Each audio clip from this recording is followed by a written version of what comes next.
Muchas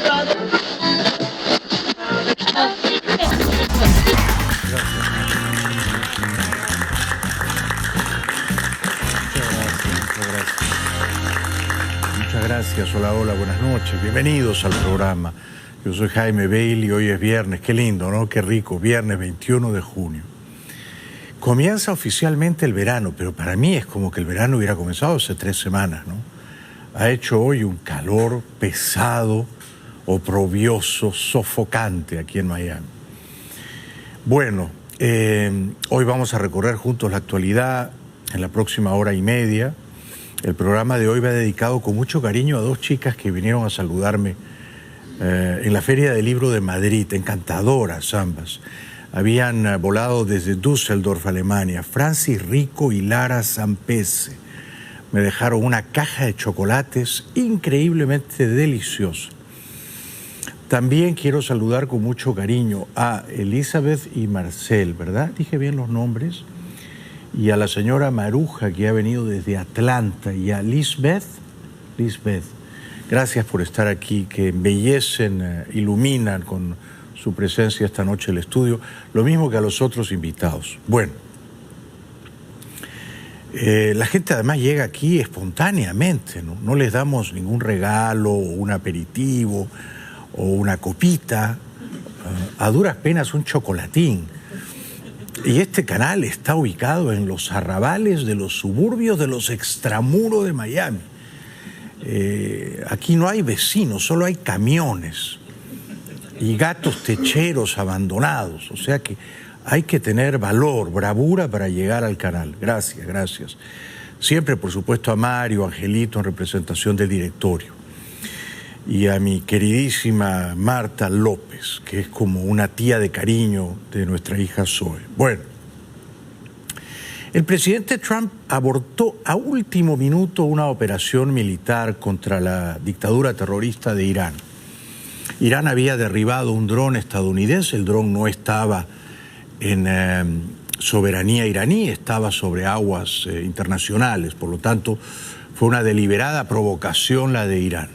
Sorprendentemente, Trump, que había ordenado ya la operación militar, habían despegado ya los aviones, se refrenó. Es inusual, es desusado que Trump dé una muestra de prudencia. Suele ser explosivo, no lo fue esta vez. El presidente de Estados Unidos, Donald Trump, aseguró el viernes que canceló a último momento ataques contra Irán para evitar un saldo dramático de pérdida de vidas. Sin embargo, mantuvo sus amenazas contra Teherán por haber derribado un dron Global Hawk estadounidense. En una serie de tweets matinales, Trump afirmó que el ejército estadounidense estaba en posición y listo para responder en 3 sitios diferentes, pero que luego de que le dijeron que podrían morir 150 personas, detuvo el ataque 10 minutos antes de que se produjera. Argumentó que la operación era desproporcionada en comparación con derribar a un avión no tripulado. Trump explicó, y lo verán a continuación, que sus generales a una pregunta suya le dijeron que calculaban que 150 iraníes morirían si la operación se llevaba a cabo. Insólitamente, Trump, que no suele tener mucha compasión con quienes son forasteros a esta gran nación, y menos con los persas, cuyo estado teocrático es tan abiertamente hostil a los Estados Unidos, Trump encontró unas reservas de compasión respecto de esos iraníes que iban a perder la vida y decidió salvarles la vida y abortar, eliminar la operación militar. No deja de sorprenderme. They came and they said, "Sir, we're ready to go. We'd like a decision." I said, "I want to know something before you go. How many people will be killed? In this case, Iranians." I said, "How many people are going to be killed?" "Sir, I'd like to get back to you on that." Great people, these generals. They said, came back, said, "Sir, approximately 150. And I thought about it for a second. I said, you know what? They shot down an unmanned drone, plane, whatever you want to call it.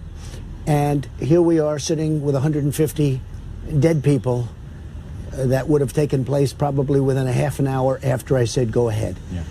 And I didn't like it. I didn't think it was proportionate.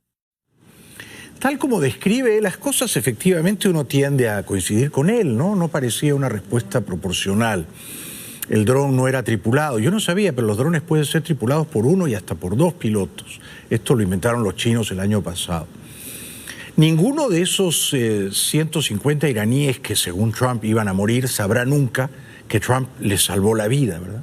No lo sabrán nunca y seguirán seguramente odiándolo.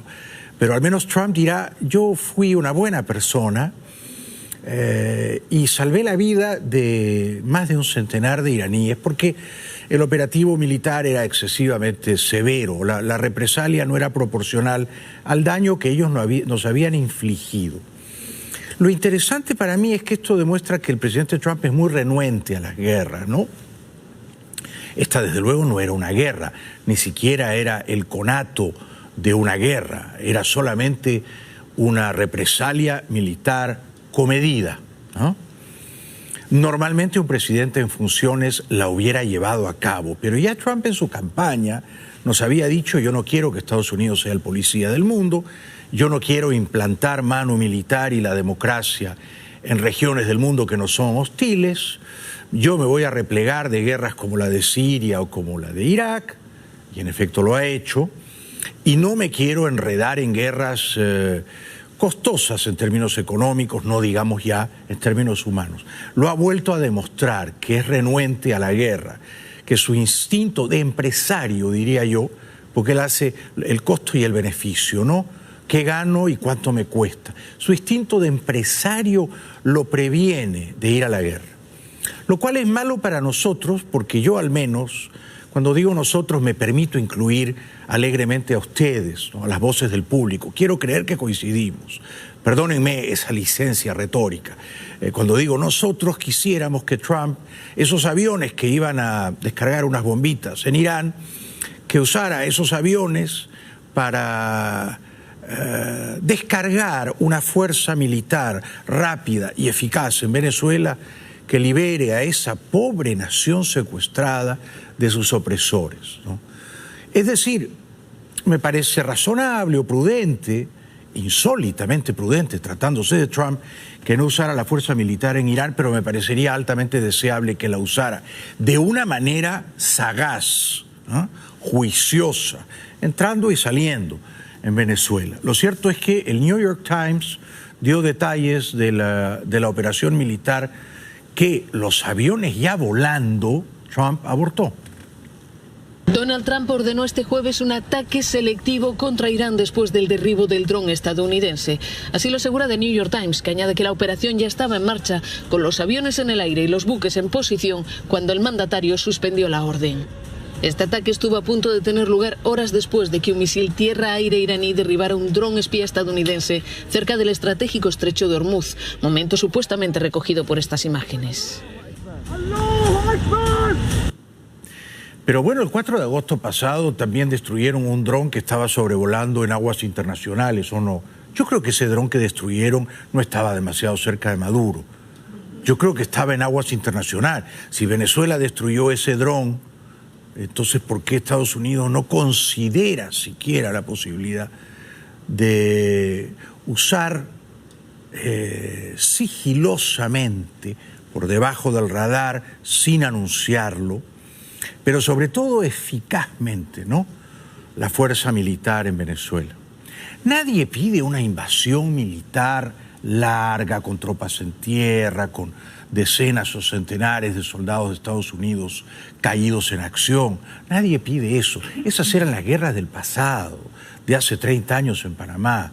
Lo que aquí rogamos humildemente es solo una operación relámpago, una intervención quirúrgica que permite extirpar el tumor, removerlo de allí, hacer una extracción, un poco como se hizo en Pakistán con Bin Laden, y se hizo con 3 helicópteros, y cayó uno, perdimos uno en acción. Con 2 helicópteros y menos de 60 hombres de élite, se capturó al peor terrorista del mundo. ¿Hay un peor terrorista en América que Maduro? Yo digo que no. Yo digo que Maduro es un terrorista en toda la línea, porque ha aterrorizado a la población venezolana como nunca en su historia. y porque la tiene sumida en una larga noche de oprobio, sufrimiento y terror. Entonces, habría que capturar también a ese terrorista. Yo no digo que lo den de baja tan rápidamente como Bin Laden, porque Maduro no merece esa suerte, la de morir repentinamente. Yo digo que lo capturen y que lo sometan a la justicia, como hicieron con Noriega el año 89. Este es otro breve fragmento de la operación militar fallida que Trump a última hora decidió abortar. Dio marcha atrás y evitó la tragedia. Donald Trump estaba dispuesto a llevar a cabo un ataque contra Irán, pero decidió anularlo en el último momento.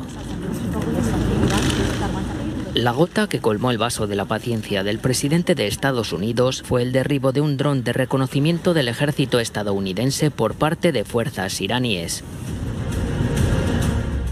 Una acción que elevó al máximo la tensión entre unos y otros y que Trump no estaba dispuesto a pasar por alto. Así decidió apostar por llevar a cabo una represalia militar y estaba dispuesto a ordenar la destrucción de un radar y una serie de baterías de misiles de Irán. Pero detuvo la operación al considerar desproporcionado que en torno a 150 ciudadanos iraníes fallecerían como consecuencia del ataque.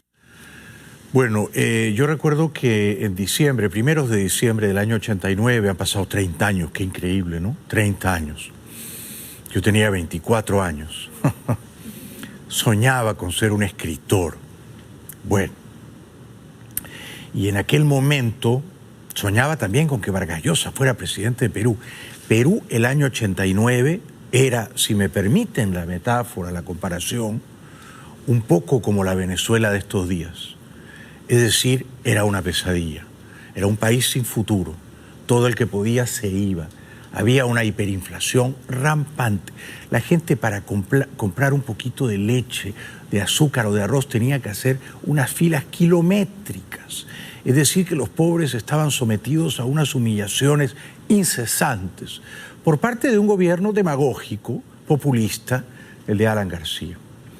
Digo esto porque Bush papá fue muy astuto en encender la chispa, la provocación que justificara la invasión militar en Panamá. Hizo que un soldado de los Estados Unidos cruzara a una zona a la que supuestamente estaba vedado de transitar, lo arrestaron o dispararon sobre él, resultó herido y entonces Bush tuvo la coartada moral, la justificación, digamos, ética para decir, entramos. ¿No podría ser algo parecido el presidente Trump con Venezuela? Por supuesto que sí. Lo que se ha hecho en Irán, es decir, él podría lanzar 2 o 3 drones no tripulados a baja altitud que sobrevuelen Caracas, con el objetivo deliberado de provocar que algún tontorrón gorila venezolano, creyéndose salvador de la patria o héroe militar, derribe al dron. Y luego otros tontorrones se golpeen los pechos como gorilas belicosos alrededor del dron derribado. Y busquen si hay ahí un piloto para capturarlo, para lincharlo. Y ya está. Es decir, hay que proveer al adversario de una trampa, tenderle una celada que caiga en la emboscada, que nos derribe un dron y decir, bueno, ha sido un acto de hostilidad que ahora vamos a corresponder. Pero para estas cosas hay que tener una mínima imaginación y también hay que tener ganas de actuar, ¿no? Ganas de actuar. Preguntado por el excelente periodista de Telemundo Díaz Balart sobre Venezuela, porque Díaz Balart le dijo al presidente Trump, pero bueno, no hay cambios en Venezuela, no pasa nada en Venezuela. Toda la estrategia que ustedes habían prometido de cambio de régimen, de quiebre en el mando militar, no da resultados. Entonces Trump dice, paciencia, es un proceso largo y además podría ser más duro, eso me gustó.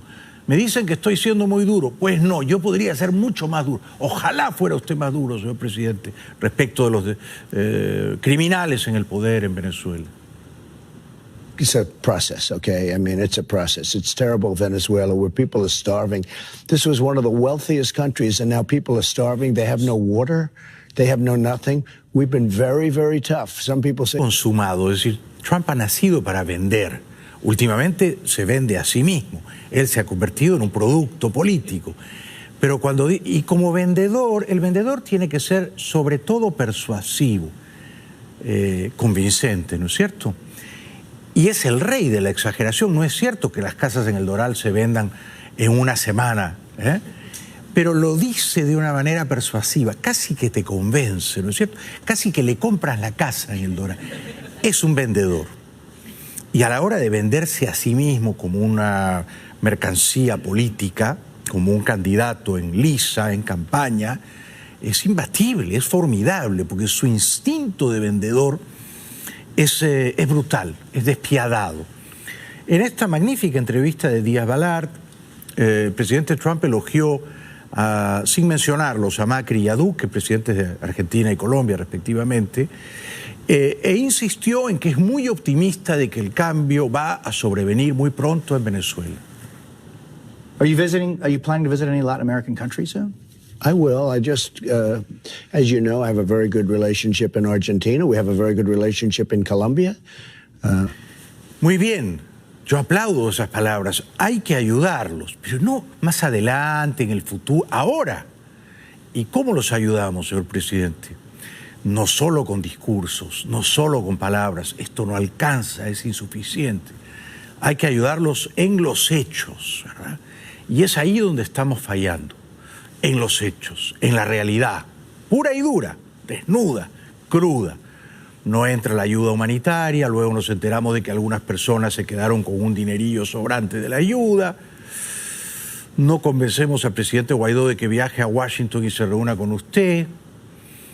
Sus emisarios, sus lugartenientes, cuando consultan la temperatura de las aguas en América Latina respecto de la fuerza militar, de usar la fuerza militar para Venezuela, sienten que el agua está helada y todo el mundo dice mejor no se apuren, no se precipiten, esto va a ser peor, el remedio será peor que la enfermedad. Entonces uno se queda a veces, brevísima, fugazmente, algo descorazonado, porque las palabras tienen que ser acompañadas de hechos, ¿no?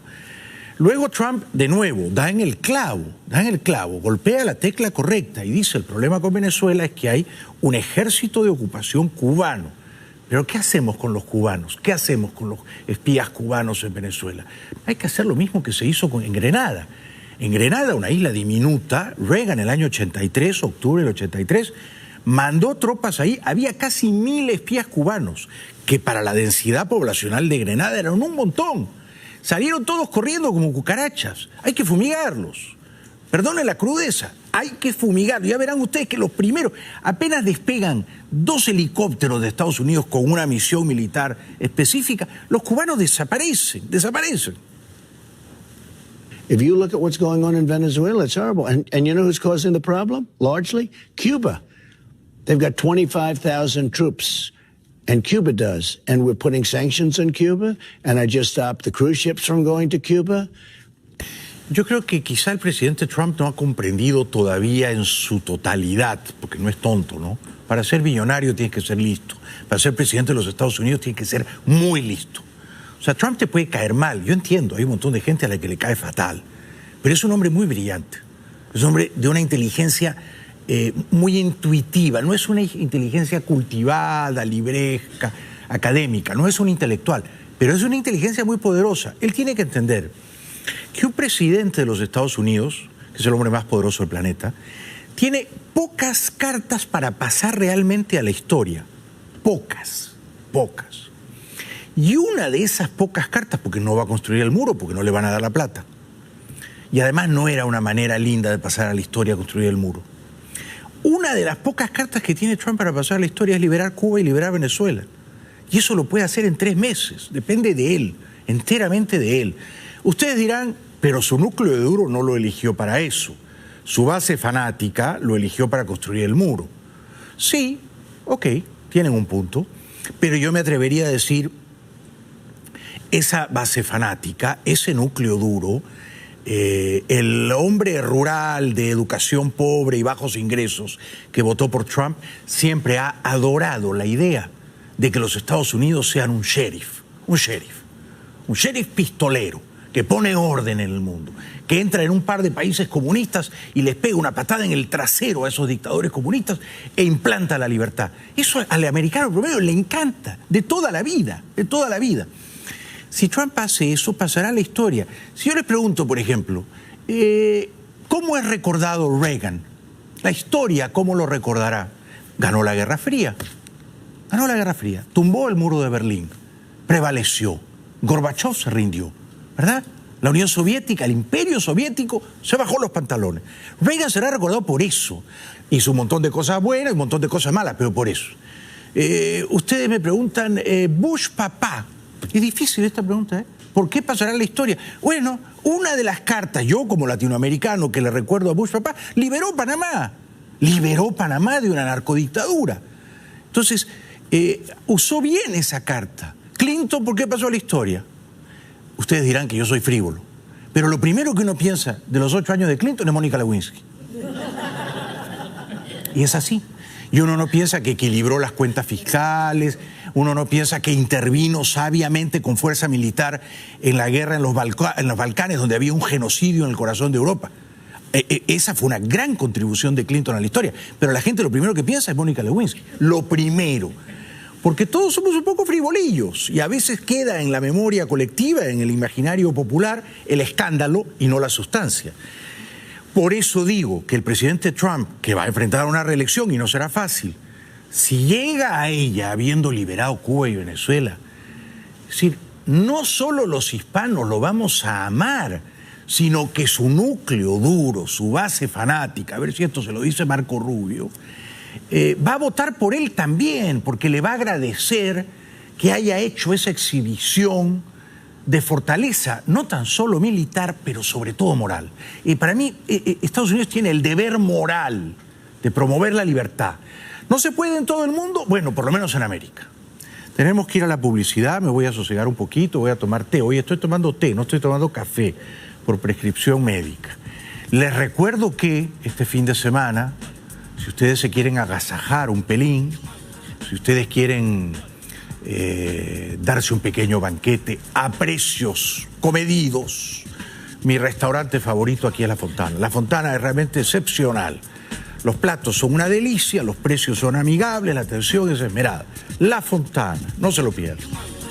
Bueno, bienvenidos de vuelta al programa. Estamos siguiendo muy atentamente la visita que ya está por terminar de la expresidenta chilena Michelle Bachelet en Caracas.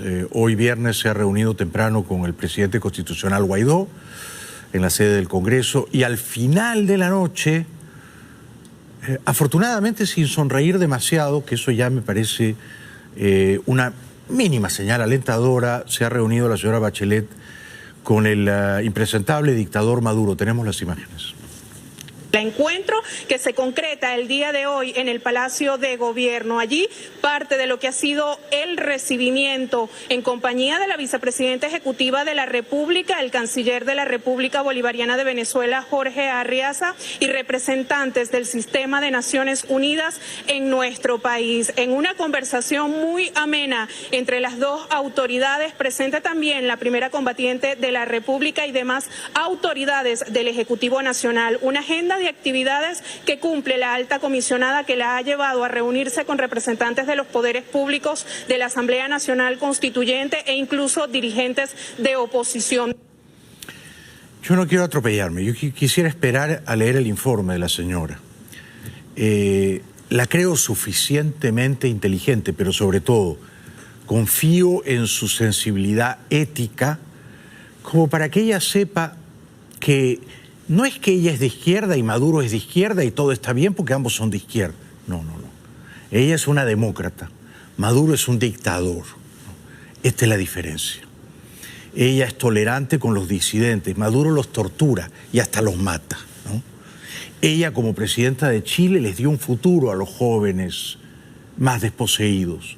Maduro ha lanzado al exilio forzado a los jóvenes más desamparados de su país. Yo espero que no se confunda la señora, ¿no? Que no vea con miopía, con la niebla conveniente de la miopía de izquierda al dictador Maduro. Que lo vea desnudo, en toda su miseria moral, ¿no? Yo quiero creer que así será. La agenda de la señora comenzó muy temprano, se reunió con algunos impresentables servidores de la dictadura como Michael Moreno y Tarek William Saab, pero lo más importante que quizá la prensa no ha recogido en todo su calibre es que la señora Bachelet se dio tiempo para reunirse con más de 200 familiares de víctimas de la dictadura, Algunas de ellas han sido asesinadas, algunas de ellas están en la cárcel y han sido torturadas. Y la señora escuchó muchísimos testimonios de los familiares y me cuentan mis fuentes que en varias ocasiones sus ojos se anegaron de lágrimas, rompió a llorar, se le quebró la voz, recordó que a ella los militares chilenos le mataron a su padre torturado en la cárcel. O sea que probablemente de toda su agenda de hoy, ese ha sido el momento que más la conmovió. Para hoy las actividades comenzaron desde mucho más temprano. Reuniones en la oficina de la ONU para el Desarrollo con el presidente del Tribunal Supremo de Justicia, el fiscal general, el defensor del pueblo y los ministros. Vinieron después los delegados diplomáticos y los de la sociedad civil, además de varios representantes de ONGs, defensoras de derechos humanos. Todos quieren que la alta comisionada los visite y escuche sus opiniones, pero dado su poco tiempo, la agenda no acepta salidas de protocolo. La presidenta se reunió muy temprano también en la sede del Palacio Federal Legislativo con el presidente constitucional Guaidó. El encuentro fue sumamente cordial. No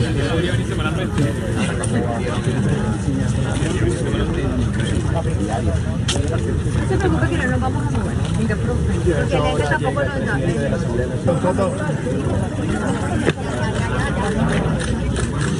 Pero la señora Bachelet estaba acompañada por un equipo muy competente. Parte de ese equipo había estado en marzo pasado ya en Caracas y había emitido un informe preliminar. La señora ha decidido, y me parece que puede ser una decisión positiva, que dos de sus acompañantes o de sus colaboradores se queden en Caracas a seguir investigando.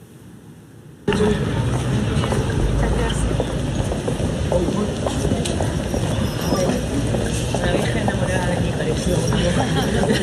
¿Qué pasa?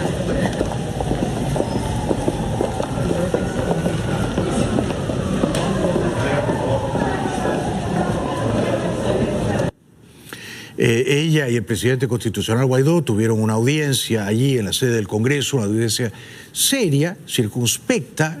Ella sobre todo escuchó atentamente. La alta comisionada de Naciones Unidas para los Derechos Humanos, Michelle Bachelet, insistió en la liberación de los presos políticos en Venezuela, según explicó el presidente de la Asamblea Nacional, el opositor Juan Guaidó, tras una reunión en Caracas. Guaidó, reconocido como presidente interino de Venezuela por más de 50 países, explicó que la expresidenta chilena se interesó por todas las violaciones de los derechos y expresó su reconocimiento implícito y explícito de la catástrofe que vive el país, por lo que se mostró muy preocupada. Evidentemente la dictadura no va a liberar a todos los presos políticos, que son como 800. Ni siquiera creo que libere al 10% de ellos, ¿no? Seguramente en un gesto puramente teatral y demagógico, sugerido por la inteligencia cubana, Maduro va a liberar a un puñado de presos políticos para contentar la solicitud de la señora Bachelet. Una vez que ella se vaya, seguramente luego Maduro, usando el efecto de la puerta giratoria, libero 10 y después tomo otros 12 presos políticos, seguirá abusando de su poder y encarcelando opositores, porque eso es lo que le sugieren los expertos cubanos en aplastar toda forma de disidencia u oposición. Son profesionales en eso, llevan la vida entera haciéndolo con mucho éxito, sofocando, aplacando, neutralizando cualquier forma de rebelión en el país, aun si es solamente una rebelión intelectual, ¿no? Aún eso es considerado un motín, una cosa subversiva. El presidente Guaidó habló luego de su encuentro con la expresidenta Bachelet y dijo que le había dado las cifras de la emergencia humanitaria compleja.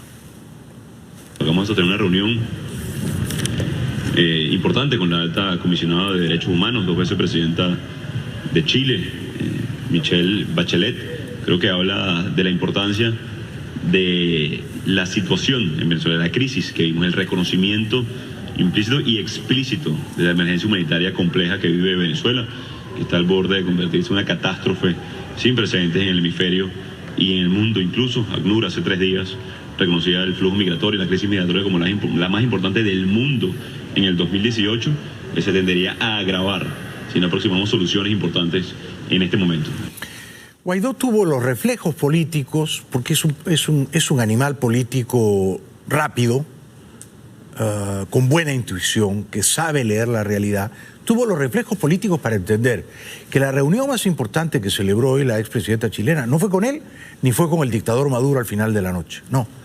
Fue con los 200 familiares de las víctimas de la dictadura. Porque esa es una manera muy clara de decir: yo voy a dedicar la parte sustancial de mi agenda, nada menos que 5 horas. 5 horas con la parte que más sufre de Venezuela, que son los débiles, ¿no? Los familiares de los muertos, los familiares de los torturados, familiares de los desaparecidos. Con ellos estuvo 5 horas la señora Bachelet, y eso lo puso en evidencia, sobre eso puso el acento, el hincapié, Guaidó. El rol de alta comisionada, muy preocupada, como lo vieron el día de ayer, más de casi 5 horas de reunión con familiares y víctimas. Hoy Venezuela, un país y una sociedad que ha sufrido, que tiene heridas, producto de la persecución, producto de la cárcel, producto de la tortura, y es parte de sanar esas heridas que la alta comisionada ha escuchado a muchos de las víctimas, a muchos de los que han sufrido los embates de la dictadura en definitiva. Pero ella además combatió una dictadura, la de Pinochet. Su papá era un militar de la Fuerza Aérea y su papá no se plegó al golpe de Pinochet, y por eso fue encarcelado, torturado y asesinado en prisión. Y además, la mamá de la señora Bachelet también fue llevada a un centro de tortura. Entonces ella se fue de Chile viendo y sufriendo en carne viva, en su propia familia, los abusos de una dictadura. Ustedes dirán, era una dictadura de derecha y esta es una dictadura de izquierda. Da igual. Todas las dictaduras que matan y torturan, todas son repugnantes. Todas las que matan y torturan son repugnantes. Bueno, el presidente Guaidó dijo que era un gran reconocimiento a la gravedad de la crisis que la señora Bachelet estuviera allí. Creo que es importante para nosotros como parlamentarios, como presidente encargado, el haber recibido el reconocimiento entonces al Parlamento Nacional, única institución legítima y reconocida por el mundo. Para nosotros es importante no solamente atender la violación de derechos humanos, sino atacar la causa de todo esto que es la dictadura, que es aproximar soluciones, y fue parte de la conversación para frenar el flujo migratorio, para lograr que se frene la violación grave y sistemática de los derechos humanos. Hay que aproximar soluciones reales al conflicto venezolano. Soluciones reales, efectivamente. Aquí es donde entramos en el terreno pantanoso, cuando llegamos a ese capítulo, el de las soluciones reales, ¿no? ¿Cuál es la solución real? ¿O cuáles son las soluciones reales? Y aquí es donde todo el mundo se trenza en debates bizantinos o en discusiones estériles, y nuestras agendas no siempre coinciden, cuando el objetivo final ulterior es el mismo: liberarnos de la dictadura, restaurar las libertades. Soluciones reales, ¿no? Yo no me canso de invocar el uso de la fuerza en nombre de la libertad. Antes decía Clinton, ¿por qué Clinton pasó a la historia? Una de sus grandes contribuciones a la causa de la libertad y de la paz en el mundo fue detener el genocidio, la carnicería en el corazón de Europa. Había un tirano serbio, Milosevic, que fue juzgado por la Corte de la Haya y que murió preso, que estaba arrasando con sus enemigos étnicos en la antigua Yugoslavia. Arrasando. Y Europa no hacía nada. Europa silbaba y miraba a otro lado. Alemania no quería intervenir porque tiene los traumas de las guerras que perdió. Italia, que estaba ahí a un paso, también miraba a otro lado. Francia no tiene una larga tradición guerrera. Francia es un lugar para hacer quesos, hacer vinos, para ir a la guerra no tanto, ¿no? Y nadie quería decir, bueno, este lío es nuestro y nosotros lo vamos a arreglar.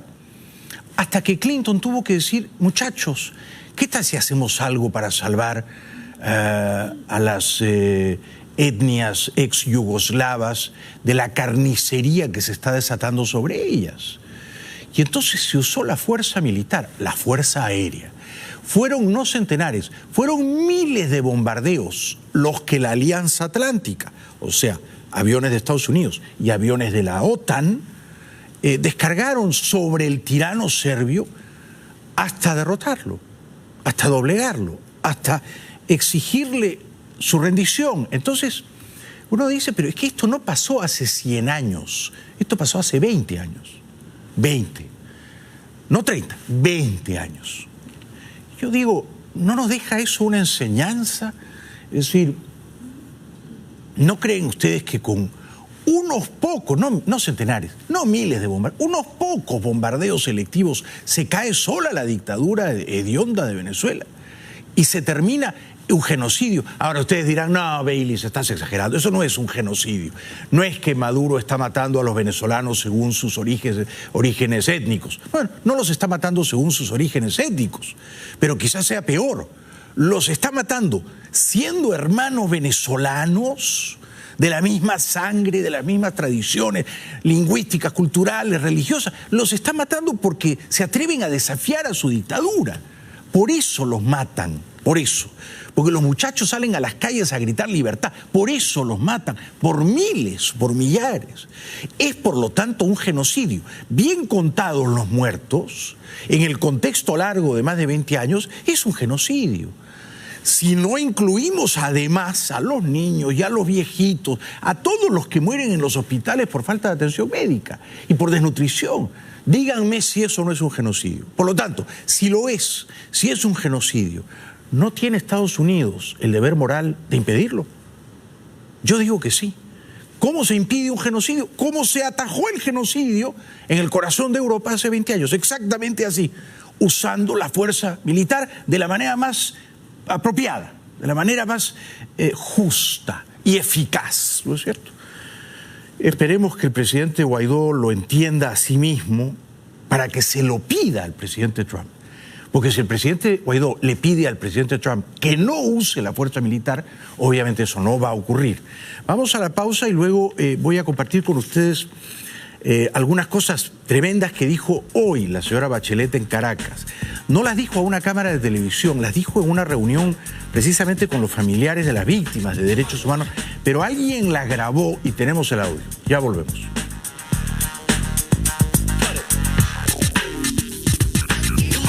Yo creo que histórica y espero que su informe esté a la altura de nuestras expectativas de la señora Bachelet, que representa la Oficina de los Derechos Humanos en Ginebra de Naciones Unidas, la visita de ella, digo, a Venezuela. En una reunión muy emocional o muy emotiva con familiares de las víctimas de la dictadura venezolana, alguien la grabó y ella comenzó invocando su propia tradición familiar, su padre torturado y muerto en una cárcel por culpa de la dictadura chilena, invocando esa tradición y entonces hablando de su propia sensibilidad respecto de este tema.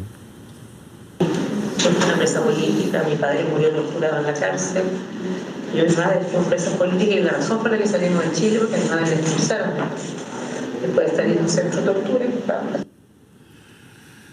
Se oye con cierta dificultad, no toda con la nitidez que yo quisiera, pero creo que se alcanza a entender, ¿no? Luego ella dijo que había tomado nota de las muchísimas personas asesinadas extrajudicialmente. Lo dijo en esos términos, que son probablemente los términos lingüísticos correctos para designar a los muertos por culpa de la dictadura, ¿no? A las personas que la dictadura ha matado, no casualmente, sino deliberadamente.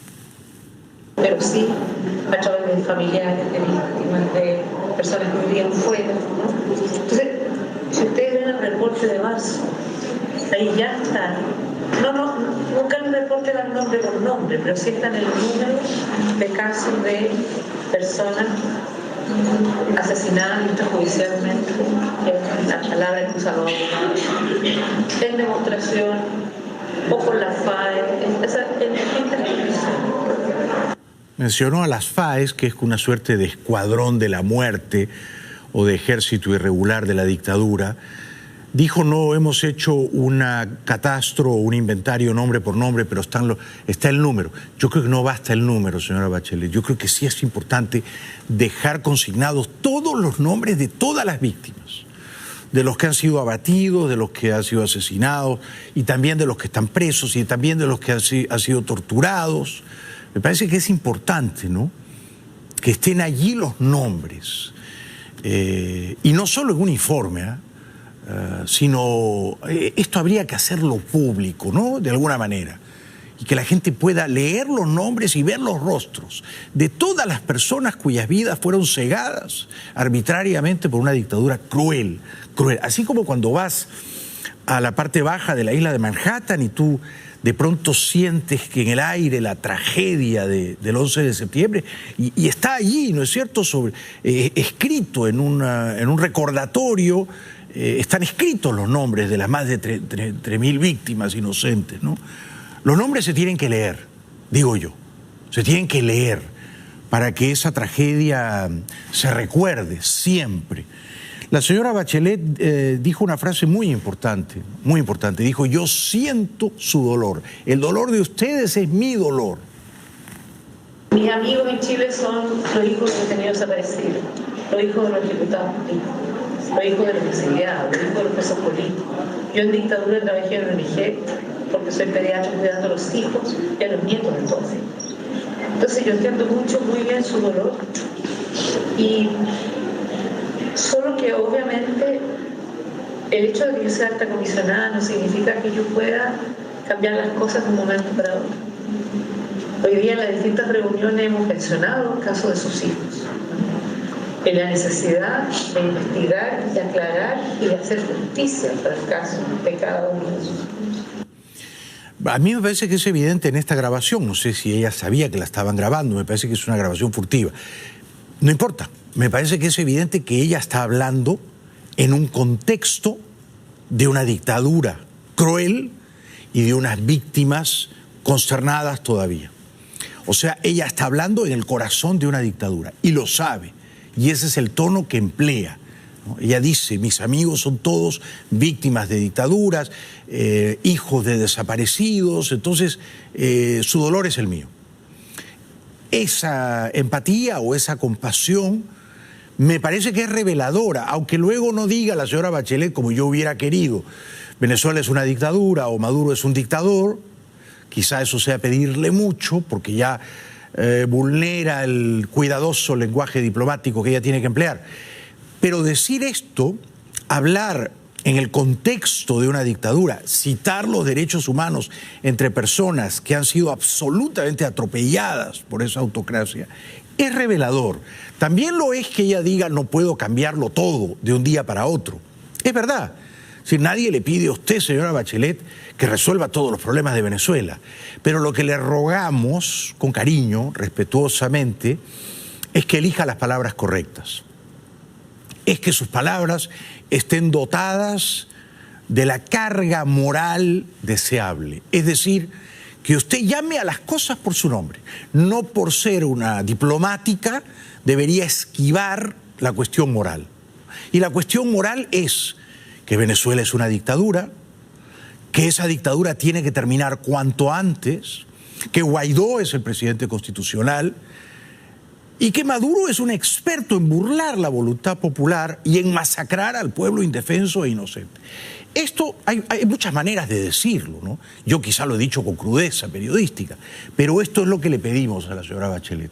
O sea, que diga las cosas tal como son, que llame a las cosas por su nombre, ¿no? Y que no encuentre palabras deliberadamente ambiguas para no irritar al dictador o para buscar un justo medio conveniente entre todos. No. En este caso no cabe, señora, ser neutrales. No cabe ser neutrales. Porque cuando se trata de los derechos humanos, uno no puede ser neutral. Si hay una parte que oprime, que tortura, que asesina, y hay otra parte que sufre y solo sufre, uno no puede ser neutral, uno tiene que elegir de qué lado está, cuál es el lado, como se dice ahora, correcto de la historia, no, cuál es el lado limpio, decente, moralmente justificable. Y ella, si una autoridad tiene frente a la dictadura, es autoridad moral.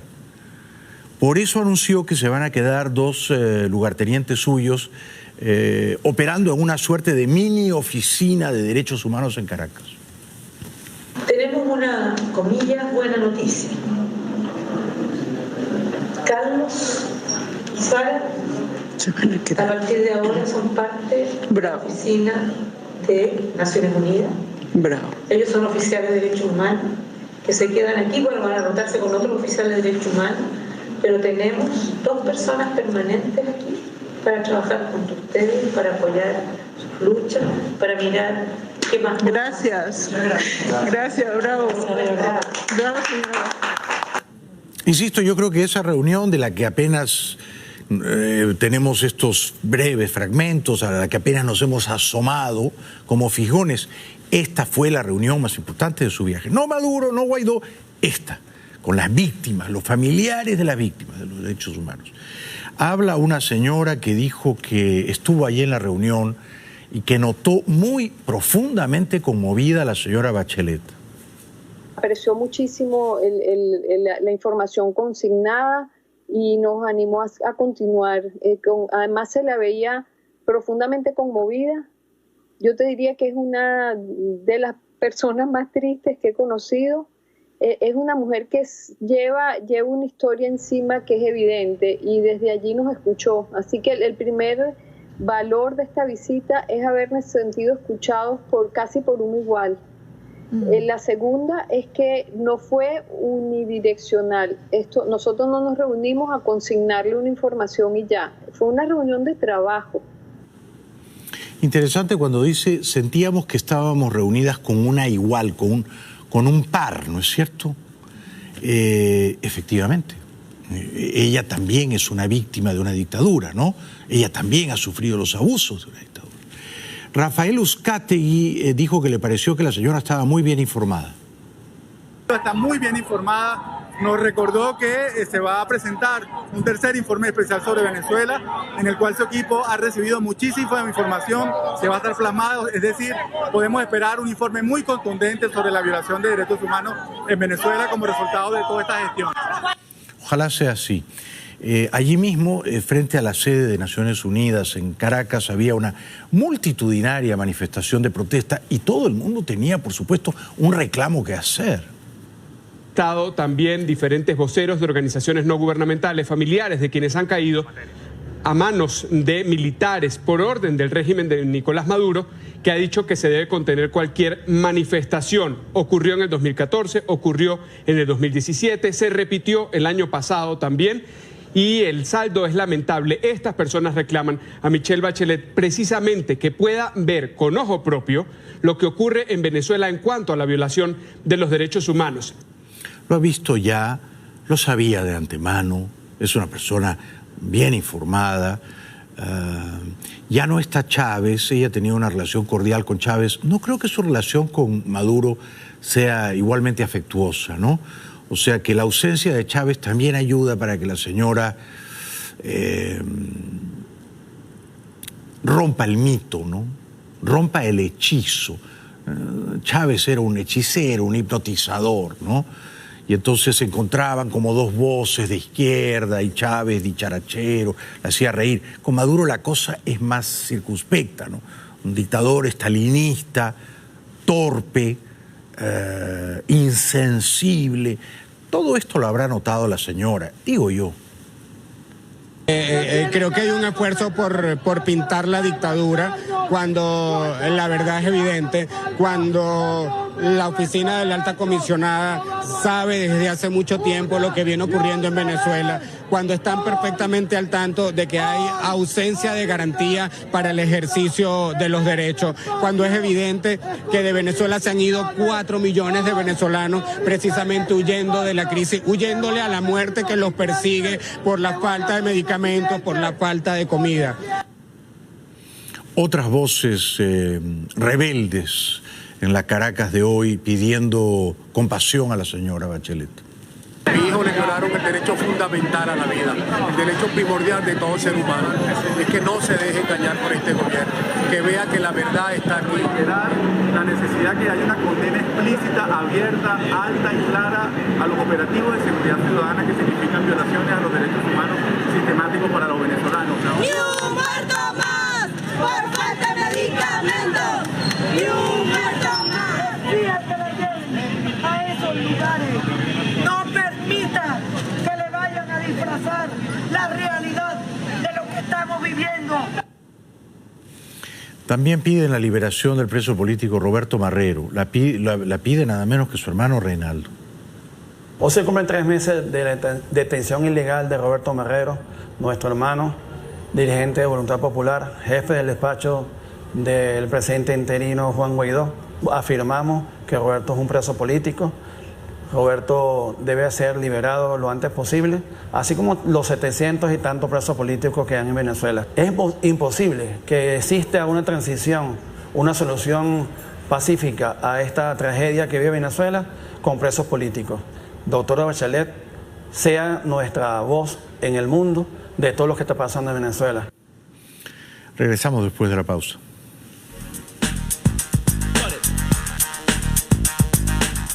Bueno, vamos a la política migratoria de Trump y sus rifirrafes verbales con México. Pero los mexicanos lógicamente no ven con simpatía al amigo Trump.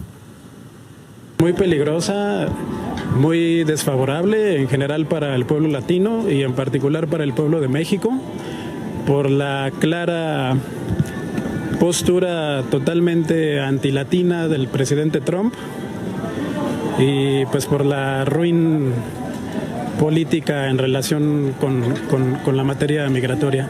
Pues simple y sencillamente que México está haciendo, ahora sí está haciendo el patio trasero de Estados Unidos y ahora sí se está doblegando ante las peticiones, ante las exigencias más que nada de Donald Trump. Lo que muchos criticaban en otras administraciones, pues ahora este gobierno, esta administración lo está haciendo. Trump ha logrado algo increíble. Como él no pudo hacer el muro lo está haciendo López Obrador en su frontera sur con Guatemala, y es un muro hecho de policías.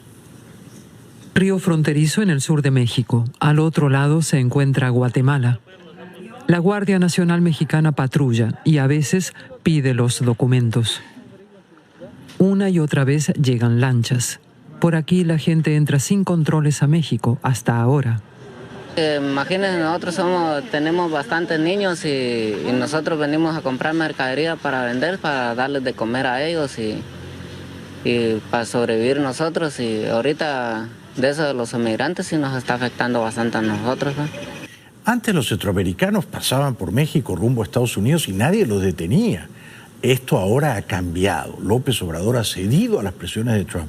También ha cambiado que cuando llegan, sí llegan a la frontera con Estados Unidos, les espera un infierno, ¿eh? Los grupos de migrantes que solicitan asilo en la Unión Americana fueron devueltos a los refugios en Ciudad Juárez. Las autoridades de ambos países cumplen con el plan de protocolos de protección al migrante que obliga a los centroamericanos a esperar este trámite en territorio mexicano. El programa, que se implementa desde enero pasado, ya ha atendido a 12,000 personas. En los pasos limítrofes, el Instituto Nacional de Migración ofrece apoyo para reubicarlos en albergues o devolverlos a sus países de origen, si así ellos lo deciden.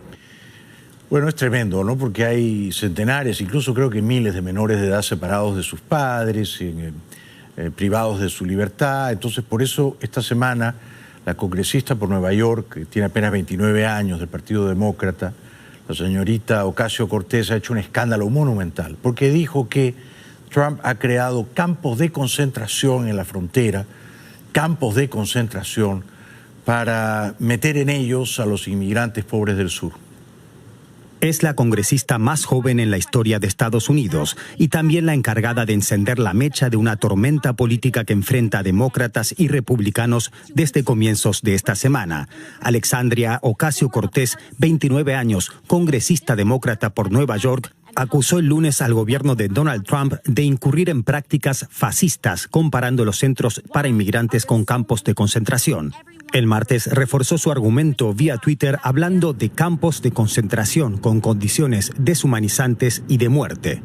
La representante republicana por Wyoming, Liz Cheney, fue una de las voces que le exigieron a Ocasio-Cortez que midiera sus palabras por el uso de la expresión campos de concentración y dijo que las declaraciones de Ocasio eran una deshonra para la memoria de las víctimas del Holocausto. Pero Ocasio no se quedó atrás y también vía Twitter le contestó a la republicana. Los campos de concentración son considerados por los expertos como aquellos donde civiles son detenidos de manera masiva sin un juicio. Y eso es exactamente lo que esta administración está haciendo. Yo discrepo de ella, me parece una frase muy desafortunada, pero muy a la izquierda de este país hay gente que la acompaña. Estamos viendo a niños enfermos, niños sucios, niños hambrientos, a niños que han sido separados de sus padres y de su familia, niños que dentro de las instalaciones están siendo separados de sus hermanos, que necesitan estar con sus hermanos ahora mismo. Vemos que tienen ropa sucia. Muchos de ellos no se han bañado. Hablan de lo hambrientos que están. Muchos niños se quedaban dormidos durante las entrevistas. Los niños nos dicen que llegaron a ver más de 300 en una sola habitación. Si esto es así, que parece serlo, los Estados Unidos están hacinando niños en un escenario similar al Señor de las Moscas. Tenemos que hacer algo. Y esto es trágico.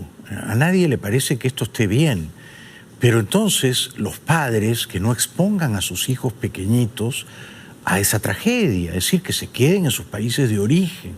Yo no digo que esos países sean paradisíacos, ningún país lo es realmente. Pero si tú sabes que te van a detener en México, luego te van a atajar en Estados Unidos y van a separar a las familias, ¿cómo vas a entregar a tus hijos? ¿Cómo los vas a someter a esa humillación? Entonces, que los padres sean responsables, que entiendan que el mundo es un lugar muy áspero, que las leyes y los controles fronterizos son cosas que uno tiene que respetar, y entonces que los padres no expongan a sus hijos a ese cautiverio y a ese sufrimiento. Creo que por eso el señor López Obrador ahora está pidiendo una reunión con Trump. El presidente de México, Andrés Manuel López Obrador, y su par estadounidense, Donald Trump, expresaron por primera vez su intención de reunirse. El jueves, Trump afirmó en una entrevista que estaba dispuesto a una reunión y dijo que le agradaba a López Obrador. Mi recomendación respetuosa es que fuese en septiembre para evaluar esta primera etapa del acuerdo. La fecha propuesta por el mandatario mexicano es cuando vence el periodo de 90 días que tiene México para tomar medidas contundentes para frenar el tránsito de migrantes desde Centroamérica. Solo falta que Jorge Ramos oficie allí de componedor de esta improbable luna de miel entre Trump y López Obrador. Regresamos después de la pausa.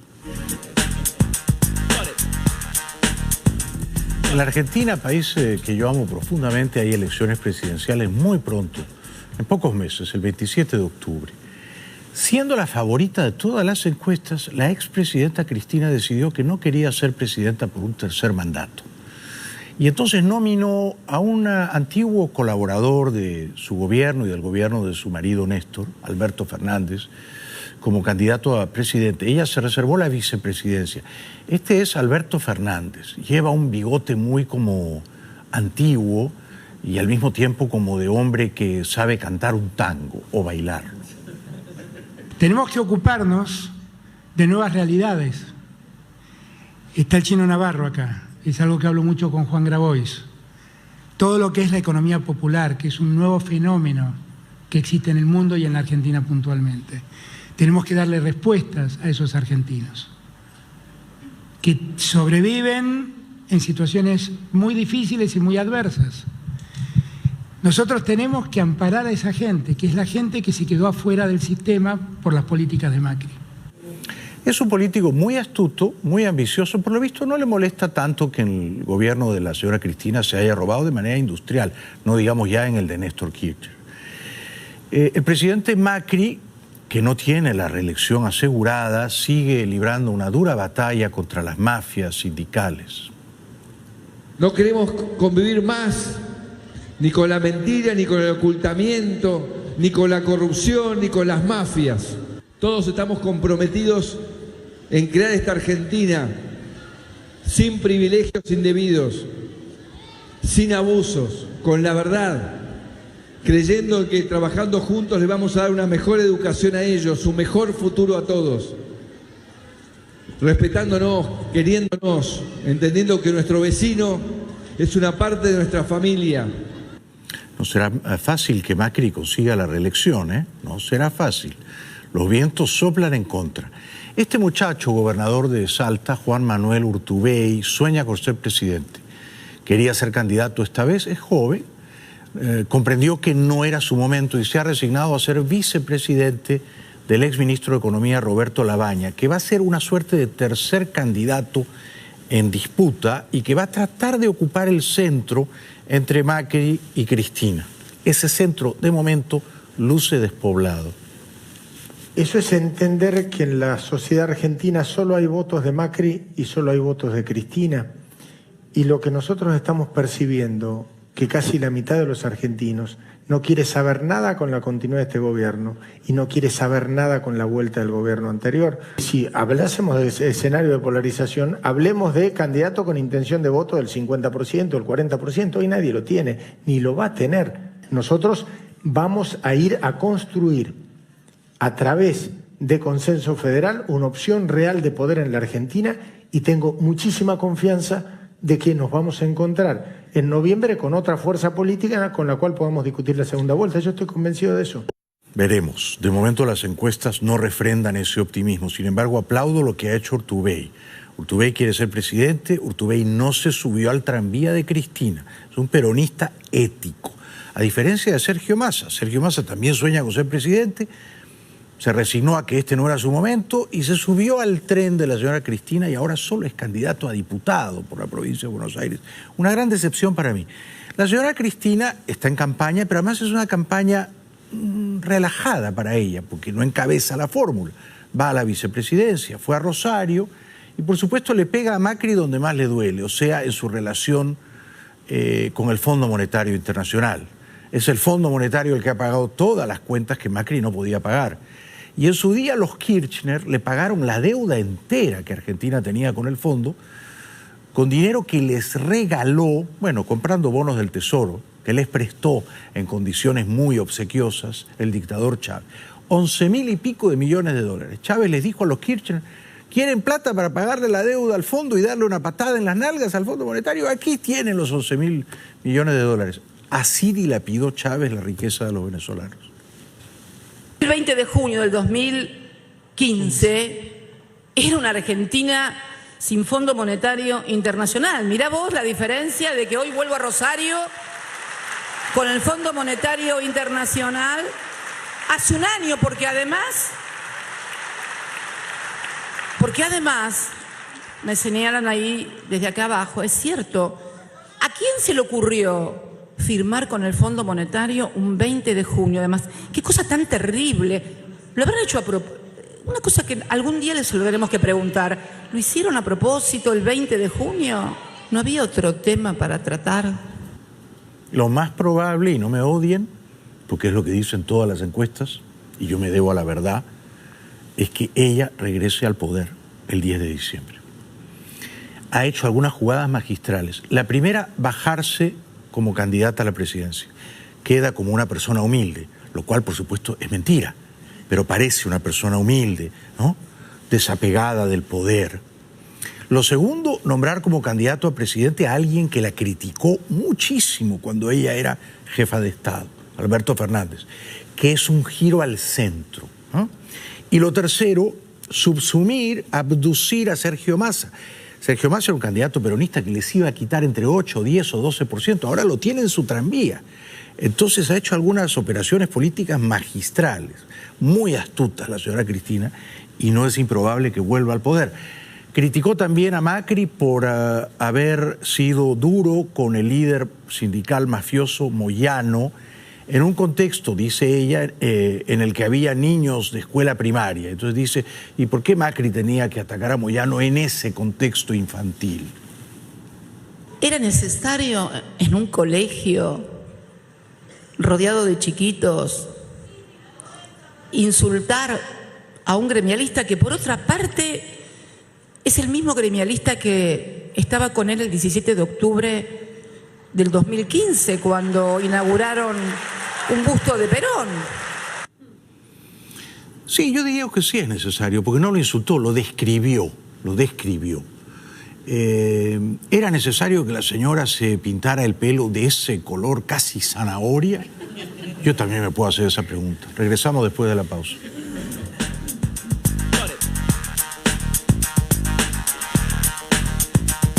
Había una reunión de la élite financiera, estaba hablando el ministro de Exteriores, casi todos eran empresarios y políticos muy poderosos, y entran las chicas provocadoras de Greenpeace, la organización ecologista, hasta que un diputado, Mark Field, cogió bruscamente a una de ellas y la sacó en pellones de la sala. Gran escándalo.